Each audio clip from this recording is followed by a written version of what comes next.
අමහරත් තැන්වල පින්නතුනි ගසාගෙන තියෙනවා. බණහන් ඇවිල්ලා. බණහන් ඇවිල්ලා. වාඩි වෙවලු පේන්නේ නැලු.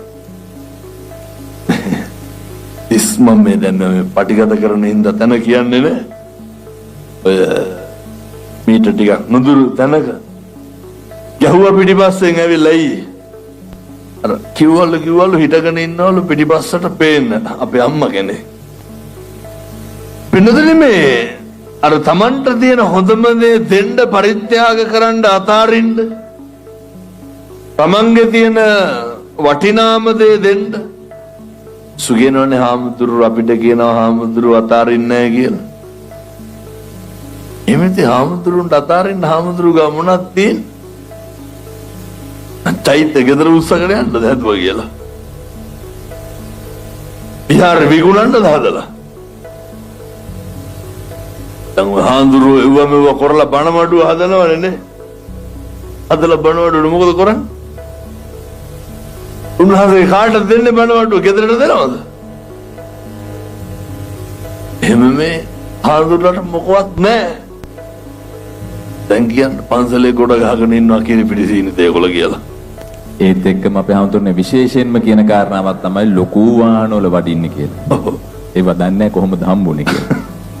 ඔය යෝජනාවක් කරන්නම් පුළුවන් නම් ඉන්නතුනි සතියක් එන්නකො. ඔය ඔච්චර හම්බෙනවද කියලා බලන්න. සතියක් එන්න. එහෙම වික්ෂුන් වහන්සේලා සියල්ල කරන්නේ සම්බුද්ධ ශාසනය වෙනුවෙන්. ඕනතරම් හාමුදුරුවෝ ඉන්නවා. වික්ෂු ගිලම් මධ්‍යස්ථානවල කවුරුවත් නැහැ. දකින්න දෙවැත්ත මුළු ලංකාවටම බණ කියපු සමහර හාමුදුරුවෝ ලෙඩ වෙලා අසනීප වෙලා අර පවුලේ කෙනෙක් තම අන්තිමේට ඇවිල්ලා කැඳ ටිකක් හරි බොවන්නේ. එන්නතනේ මේ අතාරින්න කියලා කියන්නේ හම්බ කරගත්ත සේරම දෙන්න කියලා නෙමෙයි. සියල්ල අතාරින්න පුරුදු වෙන්න ගතින් නෙමෙයි මනසින්. සියල්ල අතාරින්න පුරුදු වෙන්න නැති වෙනවා කියලා දැනගන්න එකම ඇති අතාරිනවා කියන එක. දැන් මේ අතාරින්න කියලා කියන්නේ ඒක අර සමහරු ඉන්නව නේද ඔය අපි හිතමුකෝ දැන් මේ බණ කරනකොට පොදුවේ ගමක සමාදානයක් එහෙම කරනකොට උනේ ඔය සමිතියක සමාගමක වැඩක් කරනකොට ආය කොඩියක් හිටව ගන්න අලවංගුවක් දෙන්නේ නැහැ. උදුළු ගෙඩියක්වත් දෙන්නේ නැහැ. සමහර හෙල්මට් ඉල්ලනවනේ දැවිලා පොඩ්ඩකට හෙල්මට් එක දෙන්න කියලා. ගෙදර තියාගෙන ඉන්නේ පත්‍ර පිටු වගේ හෙල්මට් එකක්. දෙන්නම පාටක් දෙනවා. වෙනතේ බෝධිසත්වයෝ